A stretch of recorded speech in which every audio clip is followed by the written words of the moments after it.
Sudah lebih dari 5 tahun aku menikah dengan Nani. Bukan nama sebenarnya. Istri yang ku kenal sejak zaman SMP dulu. Tapi sampai sekarang kami belum diberi kesempatan untuk mendapatkan momongan. Meski sudah sering berusaha, tapi karena memang belum rezeki, apa boleh dikata, sebenarnya tak ada masalah di antara kami. Jadi bisa dibilang hanya tinggal menunggu waktu saja. Nama aku sendiri Adi, bukan nama sebenarnya. Berusia 27 tahun, seorang pedagang bakso di ibu kota provinsi yang sudah sejak lulus sekolah aku tekuni sampai akhirnya aku bisa membuka warung bakso sendiri.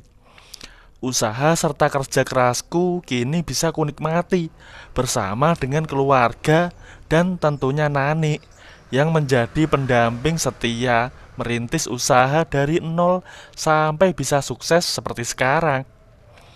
Nani sendiri tak hanya berpangku tangan mengandalkan rezeki dariku. Selama ini dia juga berdagang fried chicken di samping warung baksoku.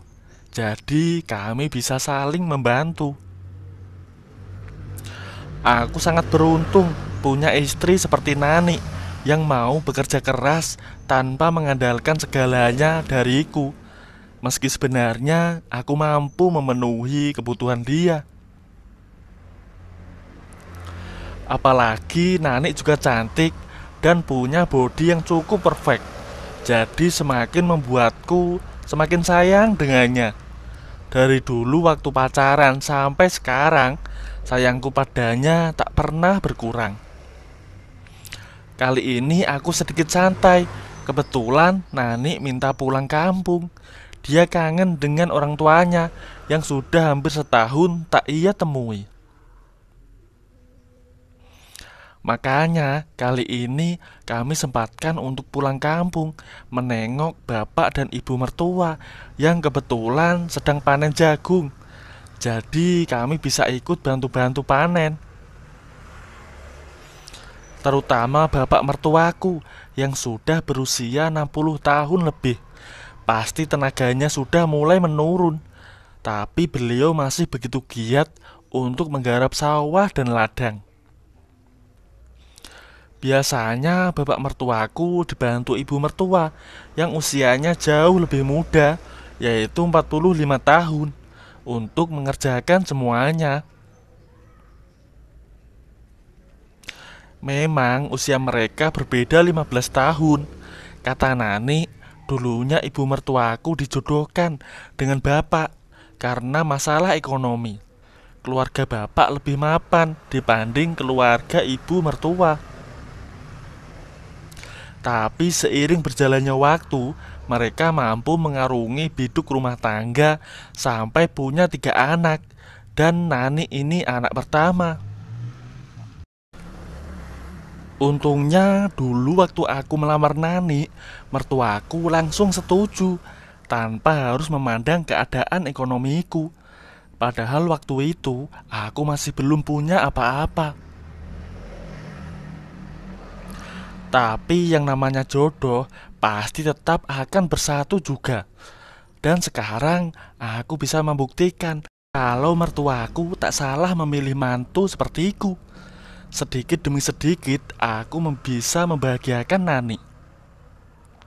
Pagi ini aku terbangun di kamar rumah mertuaku. Karena di kampung kami tak punya rumah sendiri. Jadi terpaksa aku dan Nani masih numpang di rumah mertua jika sedang pulang kampung. Tidurku benar-benar nyenyak sampai tak tahu kalau istri sudah bangun. Masih agak ngantuk, aku keluar kamar untuk cuci muka sekalian buang air. Baru buka pintu, aku dikejutkan dengan sosok seorang wanita parubaya yang hanya mengenakan handuk dililit. Nampak beliau juga terkejut denganku yang keluar dari kamar. Aku sendiri tak begitu fokus ke wajahnya karena lebih asik memandang panorama yang jarang kutemui. Gundukan yang begitu menjulang jelas dan tak bisa disembunyikan hanya dengan tutup biasa. "Sudah bangun, Di," ucap Ibu Narti, bukan nama sebenarnya. Yang tak lain adalah ibu mertuaku. Iya Bu, capek perjalanan jauh, jadi nyenyak tidurnya," jawabku sembari melirik sedikit. "Iya, gak apa-apa, ibu ngerti kok. Ibu tinggal dulu ya, mau ganti terus ke sawah bantu bapak," ucapnya. "Memang bapak sudah berangkat, Bu?" tanya aku. "Sudah, baru saja. Takut nanti siang hujan lagi, jadi memilih berangkat pagi-pagi," jawabnya. Tanpa berkata lagi, ibu mertua langsung masuk kamar, meninggalkan aku yang masih berdiri di depan pintu. Rasanya aku belum sepenuhnya sadar dan masih terbayang eksotisnya pemandangan pagi ini. Usia Bu Narti memang hampir setengah abad, tapi wajahnya masih nampak awet muda, sama seperti waktu aku kenal pertama kali dulu. Sepertinya beliau sangat ahli dalam mengurus diri. Meski bodinya lebih gemuk sekarang, tapi senyum Bu Narti masih sama manisnya. Aku yang masih terus terbayang dikagetkan dengan sosok Nanik yang sudah berdiri di sampingku, yang mengira aku belum bangun. Karena tak ingin terus memikirkan hal yang tak perlu, aku memilih mandi, baru sarapan, dan berangkat ke sawah untuk membantu bapak mertua panen jagung. Ibu mertua aku berangkat lebih dulu, jadi aku berangkat bersama Nani, naik motor yang biasa dipakai kalau ke sawah. Meski jaraknya tak jauh, tapi nanti motornya dipakai untuk mengangkut hasil panen jagungnya. Sawah mertuaku terletak tepat di pinggir sungai, jadi hasil panennya bagus karena pengairannya cukup. Di sini banyak para petani lain yang sedang kerja memanen hasil sawah mereka. Ku parkir motor di samping gubuk kecil yang dibuat bapak, lalu mulai ikut memetik satu persatu jagung yang sudah tua. Hanya jagungnya yang diambil, sedang pohonnya dibiarkan tetap berdiri. Sembari memetik, tak henti-hentinya ibu mertuaku mengajak mengobrol, baik itu denganku maupun ke Nani. Memang Bu Narti ini cerewet, jadi kalau kerja tanpa bicara pasti tak bisa. Karena sering diajak ngobrol, ditambah jarakku dengan Bu Narti yang terus berdekatan selama memetik, aku jadi kembali teringat kejadian tadi pagi yang dimana terdapat pemandangan indah untuk dinikmati.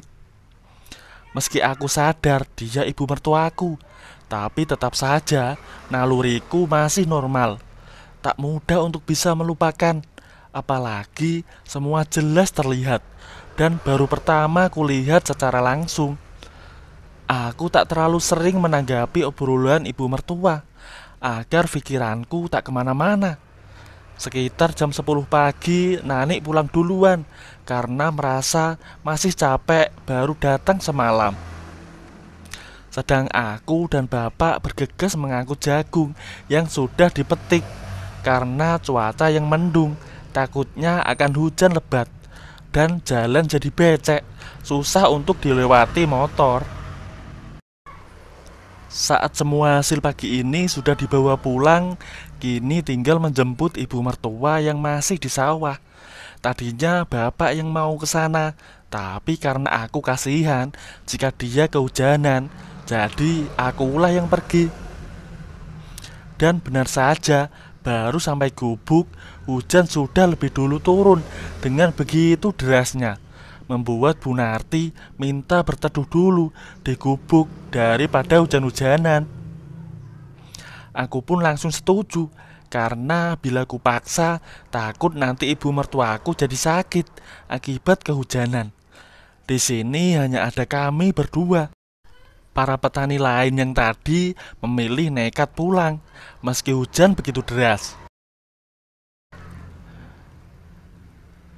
Ukuran gubuk yang kecil ditambah dindingnya yang hanya terbuat dari anyaman bambu yang mulai rusak membuat air hujan sedikit membasahi kami.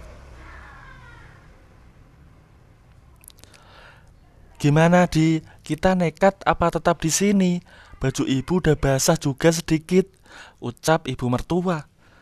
Saya terserah ibu saja, tapi kalau nekat hujan deras begini, nanti takutnya jadi sakit, Bu. Kataku memberi pengertian. Akhirnya kami pun tetap bertahan di gubuk sembari berharap hujan segera reda. Maklum saja, udara semakin dingin, ditambah baju kami yang sudah sedikit basah, jadi terasa lebih dinginnya. Kamu niatnya pulang kampung mau istirahat, malah harus bantu di sawah sampai kehujanan gini ya, Di? Ucap ibu mertua lagi. Nggak apa-apa kok, Bu. Ini kan tugas saya, bantu ibu sama bapak juga, jawabku. Makasih ya, Di. Kamu memang anak baik. Gak salah ibu pilih kamu dulu, ucap Bu Narti sambil tersenyum memandangku. Ibu ini bisa saja, jawabku malu-malu. Aku senang bisa dipuji oleh ibu mertuaku. Tapi entah kenapa, bayangan tadi pagi kembali muncul. Ditambah suasana yang sekarang membuat aku semakin sulit untuk berpaling. Kami duduk saling bersebelahan di balik kecil sembari menunggu hujan reda. Tiba-tiba bisikan aneh memenuhi kepalaku dan sulit membuatku berpikir jernih. Ku geser lebih rapat tanpa ibu mertua sadari. Bu, panggilku pelan. Kenapa, Di? Ucap beliau sambil memandangku.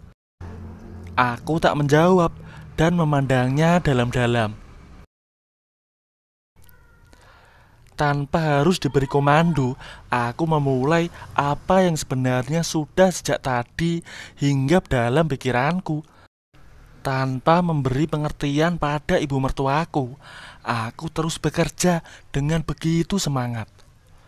Awalnya Ibu Narti keberatan dengan semua yang terjadi, tapi dia juga tak bisa mengelak karena sudah terlanjur ikut jatuh ke dalam suasana yang begitu romantis. Hujan yang masih turun begitu deras membuat semuanya semakin mudah tanpa harus memikirkan hal lain. Ibu mertua juga pandai menempatkan posisi, jadi semua berjalan dengan lancar. Tapi pada akhirnya kami sama-sama menyesali, terutama aku yang malah terlalu terbawa suasana. Ibu mertuaku pun hanya diam tanpa berkomentar sampai kami tiba di rumah. Beliau baru mau bicara denganku waktu aku dan Nani mau kembali ke kota. Beliau bilang dia juga ikut senang dengan apa yang terjadi saat itu, karena selama ini ibu mertuaku juga masih butuh. Tapi beliau tak ingin semua itu terulang, karena tak pantas untuk dikenang, meski rasanya tak bisa dibohongi. Beliau juga berpesan agar aku bisa menjaga rahasia ini rapat-rapat. Sebulan setelah aku pulang kampung, Nani memberi kabar gembira kalau dia sedang nyidam. Tentu aku begitu senang karena yang aku harapkan selama ini terkabulkan. Dan ini juga berarti dalam waktu dekat aku akan kembali bertemu dengan ibu mertuaku yang sempat ikut kerja keras denganku waktu hujan besar di kampung. Gimana menurut kalian? Apa yang harus aku lakukan saat aku kembali ke kampung dan bertemu dengan ibu mertuaku? Apa aku harus mengulanginya lagi atau menghentikan semua ini? Tulis komentar kalian di bawah ya. Terima kasih.